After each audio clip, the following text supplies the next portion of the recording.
MPJ का जो पूरा इंट्रोडक्शन अगर रखते हैं, movement for piece and justice, ये एक तहरीक है जो अवामी तहरीक के तौर पर काम करती है। लाइफ विद डिग्निटी या इज्जत के साथ ज़िंदगी गुजारना, गरिमा के साथ जीवन गुजारना, ये क्या है? आप इससे क्या पैगाम देना चाहते हैं? हम लोगों में ये अवेयरनेस पैदा करना चाह रहे हैं कि सरकार ने कानूनी एतबार से तो सब कुछ बना दिया, लेकिन प्रैक्टिकली नीचे उतारने में बहरहाल हम विफल हैं। कि अगर आदमी रोज़गार से जुड़ा हुआ है, वो अच्छी खासी इनकम हासिल कर रहा है, तो ये क्यों कहा जा रहा है कि उसे इज्जत से ज़िंदगी गुजारने का हक़ है, अधिकार है? जो डिलीवरी का काम कर रहे हैं, चाहे वो अलग अलग ट्रांसपोर्टेशन के थ्रू, इसको हम इज्जत की नौकरी नहीं कह सकते हैं। इसी तरह हमारे ओला और उबेर के जो ड्राइवर्स हैं, इनको भी आप रोज़गार से जुड़ा हुआ समझते हैं, जिनको कोई सोशल सिक्योरिटी नहीं है। कि राशन के बारे में हमारी लाइन ये है कि 59,000 एंड बिलो सिटी के अंदर जिनकी इनकम है, उसके लिए हम राशन देंगे, बाकी लोगों को हम राशन नहीं देंगे। इज्जत के साथ ज़िंदगी गुजारने का मतलब सिर्फ रोज़गार ही नहीं है, बल्कि रोज़गार के साथ आपको सोशल सिक्योरिटी मिलती है या नहीं, इस बात पर आपको गौर करना है। आपने बेवाओं के लिए एक वजीफ़े का एक स्कीम बनाई, लेकिन उसके लिए जो ईयरली इनकम है वो आपका 25,000 एंड बिलो है। अभी हम बड़े बड़े शहरों में 25,000 में गुजारा किसका होगा साल भर में? गरीब बच्चों को 25% अच्छी स्कूलों में शिक्षा मिलेगी, लेकिन उसके बाद एक छोटा सा क्लॉज आपने ये लगाया कि जिसकी ईयरली इनकम 1 लाख से कम की होगी। अब ये 1 लाख से कम जो है, अगर महीने का 10,000 रुपया भी कोई बंदा पाता है तो उस ईयरली इनकम से वो बाहर हो जाता है। आज जो है वो आप गवर्नमेंट हॉस्पिटल्स की हालत जानते हैं। प्राइवेट हॉस्पिटलों के बदले सरकारी अस्पताल की तरफ लोगों को जाने के लिए अट्रैक्ट नहीं करेगी, तब तक बहरहाल लोग इसी तरह प्राइवेट हॉस्पिटल के बदले अपनी जेब से खर्च करके अपनी जान बचाने की कोशिश करते रहेंगे। तो एक बड़ी तादाद जेलों में उन लोगों की मौजूद है जिनके केसेस डील ही नहीं होते। अंग्रेज़ी में कहावत है, justice delay is justice denying. तो हमारे यहाँ हमने जेलों में जिस तरह का पॉपुलेशन बढ़ा रखा है, उसकी बुनियादी वजह यह है कि हमारा जस्टिस का जो पूरा सिस्टम है वो पूरी तरह ठप हो चुका है। इस तरीके की तालीम का कोई नज़्म नहीं है कि जहाँ पर बच्चा बाशऊर होता है वहाँ पर उसको जो है वो इन तमाम हुकूक के बारे में मालूमात है। हमने सिविक्स की पढ़ाई पर तवज्जो दी ही नहीं। हमारे यहाँ पूरी तवज्जो जो है मैथ्स और साइंस और फिज़िक्स और केमिस्ट्री पे लगाई गई। देखिए, तरक्की का मफहूम ही बदल गया है। हमारे यहाँ तरक्की को ये कहा जा रहा है कि ये ऊंचे ऊंचे ब्रिज, बड़ी बड़ी बिल्डिंगें, चमकती हुई लाइट, और समंदर पे हमने ब्रिज बना दिए, समंदर के दरमियान से हमने जहाज़ मतलब गाड़ियाँ चला रहे हैं हम, तो हम इसको तरक्की समझ रहे हैं।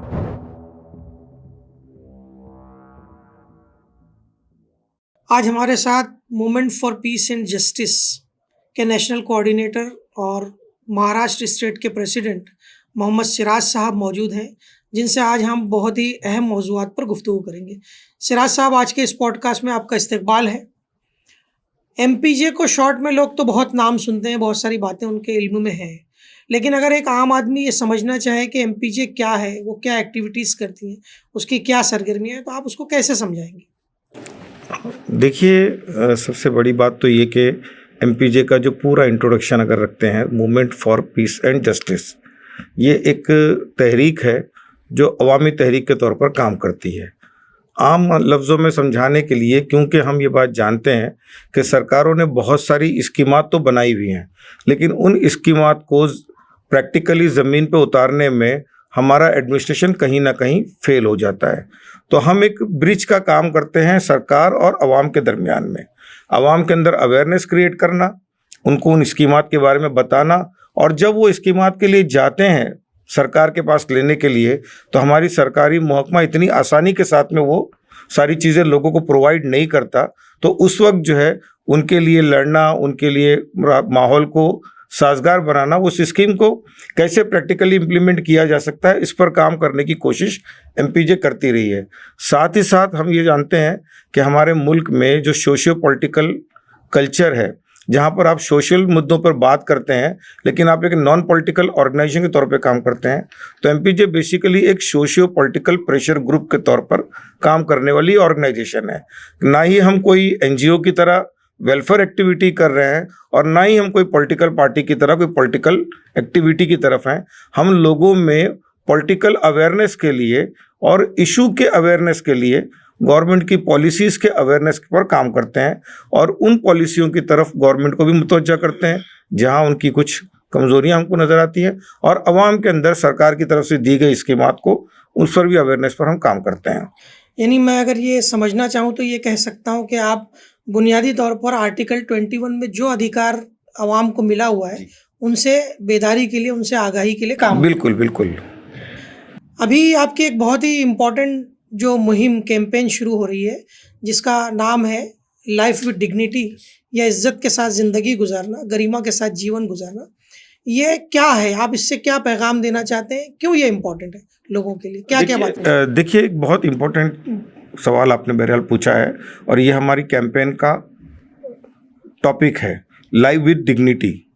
हम ये जानते हैं कि भारत देश में कॉन्स्टिट्यूशनली पॉइंट ऑफ व्यू से एक आर्टिकल है, आर्टिकल 21, जो हमको जीने का अधिकार देता है। सुप्रीम कोर्ट ने इसको और भी ज़्यादा ब्रीफ किया और उसने कहा जीने के अधिकार के मतलब सिर्फ सांस लेने की हद तक जीना नहीं है, बल्कि उसकी सारी बुनियादी ज़रूरतों को पूरा करना ये भी सरकार की जिम्मेदारी का हिस्सा है। अब जब हम बात करते हैं कि क्या क्या जिम्मेदारी सरकार पर दी है, तो हम देखते हैं कि right to food, right to health, right to education, right to life with dignity, इज्जत के साथ ज़िंदगी जीने की जितनी भी चीज़ें हो सकती है, हमारी प्राइवेट लाइफ है या हमारी ह्यूमन राइट्स की जो डिग्निटी है, उन तमाम डिग्निटीज़ के बारे में जो है बहरहाल एक ही कॉन्स्टिट्यूशनल मटेरियल में वो बातें जो है सारी बातें आर्टिकल 21 में आती हैं, जिसको हम right to life with dignity कह रहे हैं। इसीलिए हमने इस बात को जो है इस कैंपेन का हिस्सा बनाया कि पिछले कई सालों से हम इन सारे मुद्दों पर काम कर रहे हैं। हम फूड पर काम कर रहे हैं, हम हेल्थ पे काम कर रहे हैं, हम एजुकेशन पे काम कर रहे हैं, हम लेबर के अनऑर्गेनाइज्ड लेबर पे काम कर रहे हैं। इन सारे लोगों को ये सारे मुद्दे जो है वो आर्टिकल 21 से जुड़े हुए हैं। इसीलिए इस बार हमने अपनी कैंपेन का नाम right to life with dignity, जो आर्टिकल 21 का वर्ड है, उसको रखा है। हम लोगों में ये अवेयरनेस पैदा करना चाह रहे हैं कि सरकार ने कानूनी एतबार से तो सब कुछ बना दिया, लेकिन प्रैक्टिकली नीचे उतारने में बहरहाल हम विफल हैं। उसी को हम इस बार मुद्दा बनाना चाहते हैं। आपने बहुत सही बात कही है, लेकिन एक सवाल फिर ये उठता है कि अगर आदमी रोजगार से जुड़ा हुआ है, वो अच्छी खासी इनकम हासिल कर रहा है, तो ये क्यों कहा जा रहा है कि उसे इज्जत से ज़िंदगी गुजारने का हक है, अधिकार है, जबकि वो तो रोजगार से जुड़ा है, वो आमदनी हासिल कर रहा है? रोज़गार के ताल्लुक से हमारे यहाँ एक गलतफहमी पाई जाती है। रोज़गार जो है, इज्जत का रोज़गार जो है, हम जो ये जोमेटो पे काम करने वाला बच्चा है उसको हम इज्जत का रोज़गार नहीं कह सकते। ये जो डिलीवरी बॉय के बच्चे हैं जो डिलीवरी का काम कर रहे हैं, चाहे वो अलग अलग ट्रांसपोर्टेशन के थ्रू, इसको हम इज्जत की नौकरी नहीं कह सकते हैं। इसी तरह हमारे ओला और उबेर के जो ड्राइवर्स हैं, इनको भी आप रोज़गार से जुड़ा हुआ समझते हैं, जिनको कोई सोशल सिक्योरिटी नहीं है। आज आप देखिए कि समाज में एक बड़ा तबका रास्ते पर ठेला लगाने वाला है जिसकी कोई सोशल सिक्योरिटी नहीं है। तो इस तरह के लोग जिनके पास रोज़गार, जिनको समझ रहे हैं, लेकिन सचमुच वो रोज़गार ही नहीं है। ठेले पर एक वड़ा पाव बेचने वाला, उसके कोई सोशल सिक्योरिटी नहीं है। भारत देश में सोशल सिक्योरिटी सिर्फ 8% लोगों की है, 8% नौकरी करने वालों की है। हमारे पास मेजोरिटी वो लोग हैं जो अनऑर्गेनाइज्ड लेबर में आते हैं और जिनके लिए सरकार की तरफ से कोई उनकी कामयाबी का जामीन, गारंटी की कोई स्कीम नहीं है। तो ऐसी सूरत में हम रोज़गार के बारे में ये कहना कि अगर आपको रोज़गार मिला तो आप बाकी चीज़ों पर बात करने की ज़रूरत नहीं है, हमारी समझ ये है कि ये मामला बिल्कुल उल्टा है। यहाँ पर रोज़गार इतना मिल ही नहीं रहा है। हमारा मिनिमम वेजेस इतना कम है कि उसको पाने के बाद भी ज़िंदगी गुजारना बहुत मुश्किल है, और मिनिमम वेजेस भी हम देने के लिए तैयार नहीं है। मैं जस्ट एक एग्जांपल दूं आपसे कि राशन के बारे में हमारी लाइन ये है कि 59,000 एंड बिलो सिटी के अंदर जिनकी इनकम है उसके लिए हम राशन देंगे, बाकी लोगों को हम राशन नहीं देंगे। 59,000 जो है ये आपके मिनिमम वेजेस एक्ट में जो अनऑर्गेनाइज्ड लेबर का, अनस्किल्ड लेबर है, उसके लिए भी 59,000 का आंकड़ा पूरा नहीं करता। तो जितना हम पूरा करते ही नहीं है, आप सोचिए कि 59,000 में कोई आदमी इज्जत की ज़िंदगी कैसे गुजारेगा। तो ये जो रोज़गार की परिभाषा हमने अपनाई है, हमारे पास मेजॉरिटी लोग जो अनऑर्गेनाइज्ड लेबर में काम कर रहे हैं, जिनकी आज की इनकम के बाद कल की इनकम का उनका ठिकाना नहीं है, ऐसे लोगों को इज्जत की ज़िंदगी कहाँ से मिलेगी?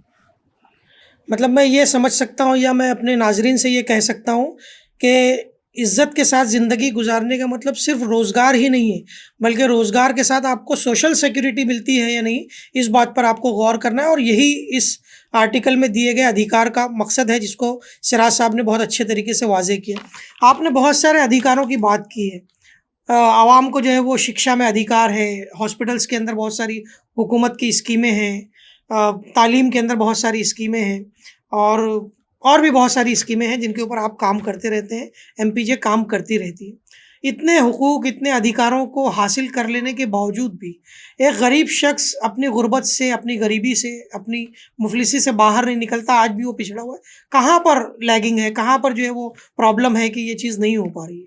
देखिए, ये बात हम बार बार कह रहे हैं कि सरकार ने अपनी तरफ से बहुत सारी स्कीम बनाई है। जैसे एग्जाम्पल के तौर पर कहें कि फूड के ताल्लुक से तो सरकार ये कहती है कि हमने राइट टू फूड लाया और 80 करोड़ लोग इस देश के राइट टू फूड से फ़ायदा उठा रहे हैं, जो मुफ्त में राशन पा रहे हैं। ऐसे अलग बात है कि वो 80 करोड़ का आंकड़ा कहाँ का है, वो पूरा नहीं होता। आप देखेंगे कि हमने राशन के बारे में जो एक लाइन ड्रॉ की है कि जिसकी सिटी में रहने वाले, शहरों में रहने वाले लोग जिनकी ईयरली इनकम 59,000 रुपीज़ है, अगर वो 59,000 से अबाव है तो उनको हम राशन नहीं देते हैं। और इसी तरह गांव में रहने वालों के लिए हमने एक आंकड़ा तय किया कि अगर वो उससे ज़्यादा इनकम पाते हैं तो उनको हम राशन नहीं देते हैं। अब आप जब उस आंकड़े को देखते हैं 59,000 के, तो आपको ये अंदाज़ा होता है कि ये कितना कम है। तो सरकार ने स्कीम तो बनाई, लेकिन उस स्कीम को इम्प्लीमेंट करने की राह में बहुत सारे हर्डल्स रखे हैं। अभी एग्जाम्पल के तौर पर हम ये कहते हैं कि आपने बेवाओं के लिए एक वजीफे का एक स्कीम बनाई, लेकिन उसके लिए जो ईयरली इनकम है वो आपका 25,000 एंड बिलो है। अभी हम बड़े बड़े शहरों में 25,000 में गुजारा किसका होगा साल भर में? एक भीख मांगने वाला भी उससे ज़्यादा इनकम पाता है। तो हम ये देख रहे हैं कि सरकार ने स्कीम बनाई, लेकिन स्कीम पाने के रास्ते में रुकावटें पैदा कर रखी हैं। उन रुकावटों को दूर करना बहरहाल इस मुद्दे, हमारी इस कैंपेन का बुनियादी मकसद है कि लोगों के सामने ये बात वाज़ेह हो जाए कि रुकावट कहाँ है या मुझको झूठ बोलने पे क्यों मजबूर किया जा रहा है। मैं एक दूसरा एग्जांपल दूं आपको कि आपको राइट टू एजुकेशन दिया गया कि हर बच्चे को तालीम कंपलसरी दी जाएगी। हमने ये भी कहा कि प्राइवेट स्कूल में 25% रिजर्वेशन फॉर पुअर पीपल, गरीब बच्चों को 25% अच्छी स्कूलों में शिक्षा मिलेगी। लेकिन उसके बाद एक छोटा सा क्लॉज आपने ये लगाया कि जिसकी ईयरली इनकम 1 लाख से कम की होगी। अब ये 1 लाख से कम जो है, अगर महीने का 10,000 रुपया भी कोई बंदा पाता है तो उस ईयरली इनकम से वो बाहर हो जाता है, तो वो राइट टू एजुकेशन से फ़ायदा नहीं उठा सकता। तो हमारा एहसास ये है कि सरकारों ने स्कीमों के साथ मजाक किया है। सरकारों ने स्कीम के साथ में ऐसे ऐसे क्लॉज ला के रखे हैं जो सचमुच ज़रूरतमंदों तक नहीं पहुंच रहे हैं, और यही हमारी सबसे बड़ी परेशानी है। हमारी जो पूरी कैंपेन का मकसद है, सरकार को एक तरफ हम उजागर करना चाहते हैं, ये बताना चाहते हैं कि ये जो क्लॉज आपने लगाए हैं, इसको जब तक आप चेंज नहीं करेंगे तब तक जो है वो सही फ़ायदा गरीब लोगों तक नहीं पहुंच पाएगा। बिल्कुल सही कहा आपने। शिक्षा की बात भी की है, राशन की बात भी की है और अनाज के अधिकार की बात भी की। एक बहुत इंपॉर्टेंट मुद्दा जो है वो लोगों की सेहत और इलाज के ताल्लुक से है, जिसको हम स्वास्थ्य कहते हैं, और बहुत अहम ज़रूरत है, बुनियादी ज़रूरतों में से एक है। आज जो है वो आप गवर्नमेंट हॉस्पिटल्स की हालत जानते हैं। एक आम आदमी या एक गरीब आदमी गवर्नमेंट हॉस्पिटल पर निर्भर करता है, प्राइवेट हॉस्पिटल को वो अफोर्ड नहीं कर पाता। ये जो गैप इतना बड़ा है, इस गैप को आप किस तरीके से देखते हैं और इसके अंदर क्या सुधार हो सकता है, या ऐसे में गरीब आदमी क्या करे? आप क्या सुझाव देंगे उसको? आप ये समझ सकते हैं कि हमारी सरकारें हेल्थ के ताल्लुक से कितनी सिंसियर है, जो अपने बजट से पैसा ही देना नहीं चाहती। नया इंफ्रास्ट्रक्चर डेवलपमेंट पर हमारे पास कोई नए प्रोजेक्ट्स नहीं है। आप ये देखेंगे कि सरकार ने कुछ ऐसी पॉलिसी लाई, जैसे एग्जांपल के तौर पर जीवनदायी योजना आई, स्वास्थ्य का कार्ड है ना, वो प्रधानमंत्री की तरफ से स्वास्थ्य कार्ड जो आया, ये 5 लाख रुपए तक की इनकम के लिए, मतलब खर्च के लिए है। लेकिन ये सारी चीज़ों का इम्प्लीमेंटेशन प्राइवेटाइजेशन हॉस्पिटल को बढ़ाने के लिए किया गया। इसके ज़रिए प्राइवेट हॉस्पिटल्स की तरफ लोगों का रुझान ज़्यादा बढ़ा और वो डिफरेंस पैसे अपने कैश की तरफ से देते हैं। जितना सरकार अपना बजट कम करेगी, उतना ज़्यादा बोझ हमारे आम जनता के जेब पर पड़ेगा। भारत के बारे में ये बात कही जाती है कि 47% बोझ जो है मेडिकल का, वो हमारे अपने ऊपर पड़ता है, बाकी जो है कुछ हिस्सा जो है सरकार पर जाता है। तो सरकारों ने अपने बजट पर इस पर पैसा कम। आप देखें कि बम्बई के अंदर हम कई हॉस्पिटल्स को देखते हैं, इतने ओवरलोडेड हॉस्पिटल्स हैं कि एक एक बेड पर 2-2 पेशेंट लेटे हुए हैं, और डॉक्टर्स हमारे बेचारे इतनी मेहनत करते हैं, उसके बावजूद आप देखते हैं कि डॉक्टर्स का पेमेंट अभी भी कॉन्ट्रैक्ट पर बहुत ही कम होता है। वो स्टाफ जिसने कोविड में अपनी जान तोड़ मेहनत की, हमारे डॉक्टर्स ने, हमारी आशा वर्करों ने, हमारे नर्सेस ने, हमारे टेक्निकल स्टाफ ने बेइंतहा मेहनत की है, उन लोगों को आज भी हम 25 से 30 हज़ार रुपये के अंदर जो है डॉक्टर्स की पेमेंट करके कॉन्ट्रैक्ट लेबर के तौर पे उनसे काम कराया जा रहा है। तो सरकार की जो पॉलिसी है वो पॉलिसी लोगों को प्राइवेट हॉस्पिटल्स की तरफ अट्रैक्ट करने वाली और सरकारी हॉस्पिटल से नज़र उठाने वाली है। तो ये पॉलिसियों के रहते हुए मुझे लगता है कि हेल्थ की पॉलिसी में चेंज नहीं आ सकता जब तक भारत अपने बजट का बड़ा हिस्सा 6%, लोग तो कहते हैं कि 10% तक, कम मिनिमम 6% जब तक वो सरकार नहीं खर्च करेगी, प्राइवेट हॉस्पिटलों के बदले सरकारी अस्पताल की तरफ लोगों को जाने के लिए अट्रैक्ट नहीं करेगी, तब तक बहरहाल लोग इसी तरह प्राइवेट हॉस्पिटल के बदले अपने जेब से खर्च करके अपनी जान बचाने की कोशिश करते रहेंगे। जी, बहुत अहम बातों की तरफ आपने इशारा किया है। रोटी, कपड़ा, मकान, राशन, फूड, रिहाइश, तालीम, सेहत, सभी चीज़ों की तरफ, और यकीनी तौर पर आर्टिकल 21 जो है वो इन सारी चीज़ों को इज्जत के साथ हासिल करने का हक देता है एक आम आदमी को। एक बहुत अहम चीज़ ये है कि जिस चीज़ का ताल्लुक जो है वो आमतौर पर हमारे मुल्क में जो है वो ऐसे अफराद से जो जेलों में कैद हैं, जेल में है किसी भी वजह से, शायद उनसे जुर्म हुआ है या किसी वजह से वो अंदर हैं, और हमारे यहाँ की जेलें जो है वो ओवर कैपेसिटी हैं, उसमें बहुत ज़्यादा लोग हैं उसमें। तो कहाँ है कानून व्यवस्था की, क्या प्रॉब्लम आप समझते हैं? देखिए, क्या होना चाहिए? सबसे बड़ी तकलीफ जो है, हम ये बात जानते हैं कि भारत देश में गरीबी जो है वो बहुत ज़्यादा है। हम चाहे आंकड़ों के ज़रिए कितना भी छुपा लें, हम लोगों के सामने सच्चाई ना लाएं, लेकिन सच्चाई ये है कि भारत देश की आंकड़े कहते हैं कि 35% पब्लिक यहाँ बिलो पॉवर्टी लाइन रहती है। तो जब 35% लोग बिलो पॉवर्टी लाइन रहते हैं, इसका मतलब ये कि गरीबी की रेखा हमारी बहुत ऊँची है। ये अलग बात है कि हमने पूरे बॉक्स की नाम ही बदल दिए, हमने गरीबी से लोगों को निकालने के बहुत सारे वादे किए, लेकिन उसके बावजूद भी जो है गरीबी हमारे यहाँ एक बड़ा मुद्दा बनी हुई है।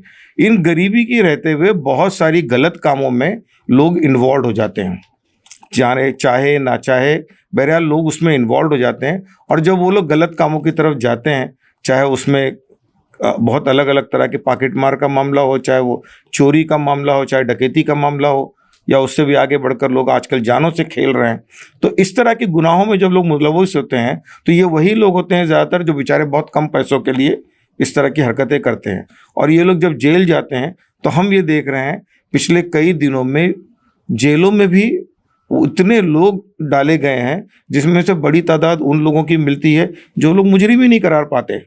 हमारी कानून व्यवस्था में उनका मुजरिम करार पाना बड़ा मुश्किल अमल है। तो एक बड़ी तादाद जेलों में उन लोगों की मौजूद है जिनके केसेस डील ही नहीं होते। अंग्रेजी में कहावत है, justice delay is justice denying.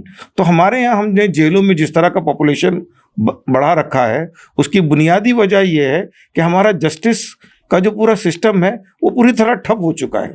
जजेस की तादाद इतनी कम है कि फैसले नहीं हो पाते, और जिसकी वजह से जो है लोग जेलों में रहने के लिए मजबूर हैं। अगर थोड़ी सी मेहनत की जाए, जजों की तादाद को बढ़ाया जाए, केसेस को कुछ फास्ट लाया जाए, तो जो सचमुच गुनहगार हैं उनको जेलों में रखा जाए, और जिन लोगों की छोटी छोटी ज़मानतों पर रिहाई हो सकती है उसके लिए काम करें तो बड़ी आसानी के साथ में जेलों का पॉपुलेशन कम किया जा सकता है। बिल्कुल सही कहा आपने। हमने बहुत तफसीली तौर पर जो है वो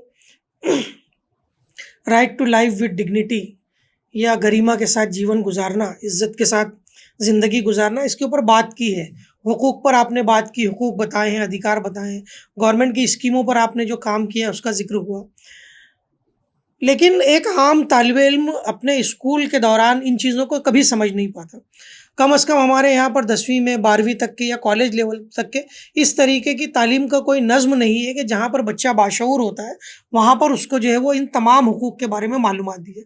आप कितना इम्पोर्टेंट समझते हैं इस बात को कि इसको स्कूली तालीम के निसाब का हिस्सा बनाना चाहिए, सिविक सेंस कहिए आप, या इस तरीके के हुकूक को निसाब का हिस्सा बनाना चाहिए, इस पर आप क्या कहना चाहिए? देखिए, ये बात तो बहुत वाज़ह है कि हमारा पूरा तालीमी निज़ाम लोगों को एक गुलामी की तरफ ले जाने वाला बनाया हुआ है।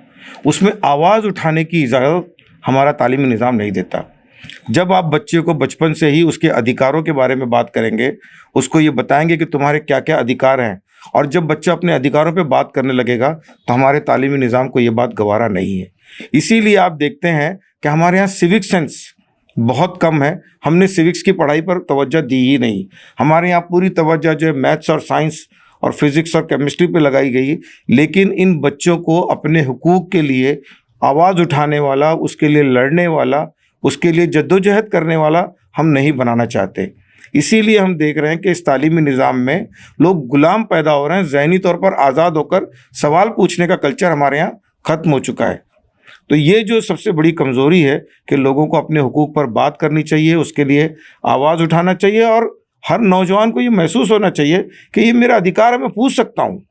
मुझे पूछना चाहिए कि भाई भारत सरकार में रहते हुए मेरे जैसे नौजवानों के लिए क्या कुछ सरकार ने किया है। बहुत कुछ है देने के लिए, लेकिन मालूमात की कमी की बुनियाद पर हम देखते हैं कि ये सारी चीज़ें लोगों से छूट रही है। एक और अहम सवाल ये है कि तरक्की और लोगों के हुकूक में टकराव की सूरत हाल बाज़ औक़ात सामने आती है। क्या आप कहना चाहेंगे इसको? देखिए, तरक्की का मफ़हूम ही बदल गया है। हमारे यहाँ तरक्की को ये कहा जा रहा है कि ये ऊंचे ऊंचे ब्रिज, बड़ी बड़ी बिल्डिंगें, चमकती हुई लाइट, और समंदर पे हमने ब्रिज बना दिए, समंदर के दरमियान से हमने जहाज़ मतलब गाड़ियाँ चला रहे हैं हम, तो हम इसको तरक्की समझ रहे हैं। गांधी जी कहा करते थे कि तरक्की हम उसको मानते हैं जब भारत के सबसे गरीब शख्स तक हमारी इनकम का फ़ायदा जो है उस इंसान तक पहुंचेगा, तब कहीं जाकर हम सही तरक्की को मान सकते हैं। आज की तरक्की में गरीब कहाँ है? पैसा चंद हाथों में सिमट के रह गया है और गरीब बेचारा गरीब से गरीबतर बनता जा रहा है। तो ऐसे में मुझे लगता है कि तरक्की के मफहूम पर बात करने की ज़रूरत है। तरक्की हॉलिस्टिक जो नारा हमारे यहाँ दिया गया था, सबका साथ सबका विकास, तो इसमें अब सबका विकास कम नज़र आ रहा है और सबका साथ भी कम नज़र आ रहा है। कहीं ना कहीं उस नारे पर प्रैक्टिकली अमल करना हमारे लिए बहुत ज़रूरी है। बिल्कुल। मैं अपने आखिरी सवाल पर हूँ और आपसे यही जानना चाहता हूँ कि आप हमारे ऑडियंस के लिए एक जनरल मैसेज दीजिए कि एमपीजे किन नुकात पर काम कर रही है, किस तरीके से लोग एमपीजे के साथ मिल कर के काम कर सकते हैं, और ख़ास तौर पर इस कैंपेन के बारे में जो है वो आप लोगों से क्या कहना चाहते हैं? देखिए, एक बात तो बहुत वाज़ेह है कि जब तक लोग खुद उठकर अपनी आवाज़ नहीं उठाएंगे तो आसमान से कोई फरिश्ता आकर उनके लिए बात नहीं करेगा। हमारे समाज में बेशुमार परेशानियां हैं। हमारे पास गरीबी है, भुखमरी है, बीमारी है, बेरोज़गारी है, मतलब परेशानियों के अंबार लगे हुए हैं। ऐसी सिचुएशन में हमारा सुस्त और काहिल बने बैठे रहना और इस बात की उम्मीद रखना कि कोई पॉलिटिकल पार्टी आएगी जो हमारे तमाम मसाइल को हल कर देगी, तो मुझे लगता है कि ये गलतफहमी हमारे नौजवानों से भी और हमारे आम आवाम से दूर होनी चाहिए। बहुत ज़रूरी है कि हर इंडिविजुअल अपना रोल अदा करे। जब तक हर इंडिविजुअल अपना रोल अदा नहीं करता, तब तक जो है समाज में कोई तब्दीली नहीं आ सकती। समाज में तब्दीली के लिए बहुत ज़रूरी है कि हमारा हर साथी नौजवान जो यूथ है हमारा, हम उसको पहली अपील करते हैं। ख़ास तौर पर उनको इसलिए अपील करते हैं कि वो समाज के दरमियान में है, वो जाकर लोगों से इन मसाइल पर बात करे। वो फूड पर बात करे, वो हेल्थ पर बात करे, वो एजुकेशन पे बात करे, सरकारी अफसरान से पूछे कि आखिर इसकी राह में रुकावट क्या है। लोगों को साथ में यूनाइट करे, लोगों को अवेयर करे, यूनाइट करे, और उसके बाद हम देखते हैं कि अगर वो लोगों ने मिलजुल कर अपने मुद्दे पर आवाज़ उठाई, तो मैं बहुत पुरुमीद हूँ, ख़ास तौर से मेरे इस नौजवानों से मैं बहुत पुरुमीद हूँ कि इस मुल्क में तब्दीली आ सकती है। वो सारे अधिकार जो सरकार ने कॉन्स्टिट्यूशनली दिए हुए हैं, उसको हम अपनी आंखों से प्रैक्टिकली इम्प्लीमेंट होता हुआ देख सकेंगे। लेकिन बशर्ते कि ये हमारा नौजवान जो है, जो आज बेरोज़गारी के मुद्दे पर बात नहीं कर रहा है, वो किसी और मुद्दे की तरफ अपने आप को पूरी तरह अट्रैक्ट किया हुआ है, उन नौजवानों से मेरी अपील है कि वो देश के बुनियादी सुलगते मुद्दों पर बात करें, अपने फ्यूचर की फ़िक्र करें, और वो हेल्थ, एजुकेशन, फूड, अगर वो इस पर काम करते हैं तो हम बड़ी हद तक इस बात की उम्मीद रखते हैं कि वो जो जीने के अधिकार, इज़्ज़त के साथ जीने के अधिकार की जो बात सरकार ने की है, हमारे कॉन्स्टिट्यूशन ने जिस बात की हमको ज़मानत दी है, उसको प्रैक्टिकली हम इसी समाज में इम्प्लीमेंट होता हुआ देखेंगे। ये हमारी इस कैंपेन की कोशिश है, और इस कैंपेन के थ्रू हम यही अवेयरनेस और यही मैसेज लोगों को, एक पॉजिटिव मैसेज कि तब्दीली आएगी, लोगों को पूरी तरह उनके सारे हक मिलेंगे। ज़रूरत सिर्फ इस बात की कि उनको आवाज़ उठाना पड़ेगा, मिलजुल कर कोशिश करनी पड़ेगी, सारे जाति और धर्म के आधार से ऊपर उठकर एक एज ए ह्यूमन बीइंग होने के नाते उनको जो है इसके लिए आवाज़ उठानी चाहिए। मुझे लगता है कि तब्दीली आ सकती है। बिल्कुल। इस कैंपेन के ताल्लुक से कि इसमें और आप अभी आगे क्या आपका लाए अमल है, क्या प्रोसीजर है या कोई बड़ा प्रोग्राम अगर आप कहना चाहें? देखिए, इस कैंपेन के तहत हम ये चाहते हैं कि एक तो हम महाराष्ट्र के बहुत सारे छोटे छोटे गाँव में अवेयरनेस के ऊपर कैंपेन चला रहे हैं। हम छोटे छोटे प्रोग्राम ले रहे हैं, हम कहीं रैली निकाल रहे हैं, हम कहीं पब्लिक मीटिंग करेंगे, कॉर्नर मीटिंग करेंगे, और कहीं हम जाकर कुछ देश के बुद्धिजीवियों के साथ में बैठकर इस टॉपिक पर बहरहाल बात करेंगे।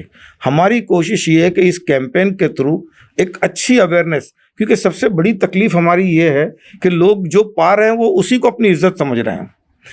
बेइज्जती किसे कहते हैं उसका एहसास ही नहीं है। जैसे मैं जस्ट एग्जांपल दूं आपको कि राशन की दुकान पर राशन मिल रहा है, वो समझ रहे हैं कि ये एहसान है। वो उसके लिए लड़ने की बात ही नहीं करता कि क्वालिटी का राशन मुझे मिलना चाहिए, साफ़ सुथरा गेहूं, साफ़ सुथरा चावल और अच्छी क्वालिटी का राशन मुझे मिले, ये उसका अधिकार है। लेकिन वो बेचारे को कचरा भी मिल रहा है तो उस कचरे को ले जाकर वो एहसान समझकर खा रहा है। तो जो लोगों के दरमियान में इज्जत की परिभाषा बदल गई हो, वो बेचारों को जो कुछ मिले वो उसी को एहसान मानते हो, इसकी जहन को बदलना हमारा इस कैंपेन के थ्रू पहला मकसद है कि लोगों को गरिमा का सही लफ्ज़, इज्जत का सही मफहूम मालूम पड़ना चाहिए। मैं जस्ट दूसरी एग्जांपल देता हूं आपको कि हमारे यहाँ लोग समझते हैं कि स्कूलों में एडमिशन मिल गया तो बहुत बड़ी बात है राइट टू एजुकेशन के तहत, लेकिन हम देखते हैं कि स्कूलों में जो बच्चे राइट टू एजुकेशन के तहत एडमिशन पा रहे हैं उनके साथ में डिस्क्रिमिनेशन हो रहा है, उनके साथ में बुरा सलूक हो रहा है, लेकिन उस बेचारे ने को ये समझ में ही नहीं आ रहा कि मेरे साथ बुरा सलूक हो रहा है। तो लोगों ने बेइज्जती को समझना छोड़ दिया। हमारी समझ ये है कि इस कैंपेन के थ्रू हम, चाहे वो राइट टू हेल्थ हो, राइट टू एजुकेशन हो या फूड हो, इन तमाम कैंपेन के इस तमाम इश्यूज़ पर सरकार की तरफ से देने के बावजूद जो देने वाले हाथ हैं, उन लोगों ने जो राह अपनाई है, जो तरीका अपनाया है बेइज्जत करने का, उसके बारे में लोगों के अंदर जागरूकता पैदा की जाए। जब लोग ये बात जान जाएंगे कि यार ये मेरा अधिकार है, मुझ पर कोई एहसान नहीं कर रहा है, बल्कि ये सरकार के बजट का हिस्सा है और सरकारों की तरफ से मुझे मिल रहा है, तो लोग अपने अधिकारों को पाने के लिए आवाज़ उठाएंगे और सही चीज़ पाने के लिए कोशिश करेंगे। इस कैंपेन के थ्रू हम लोगों में यही अवेयरनेस पैदा करना चाहते हैं। मेरा ख्याल है कि सिराज साहब की इस गुफ्तगू से हमारे सामने ये बात समझ में आ गई है कि इज़्ज़त के साथ ज़िंदगी गुजारने के हक़ से क्या मुराद है, right to life with dignity का क्या मतलब है, या गरिमा के साथ जीवन गुजारने को हम क्या समझते हैं। एमपीजे अपनी कोशिश कर रही है, आपकी तरफ मदद के लिए हाथ बढ़ा रही है। आपके साथ ही इस कारवां को हम आगे बढ़ाएंगे। सिराज साहब का बहुत बहुत शुक्रिया। Thank you. Thank you.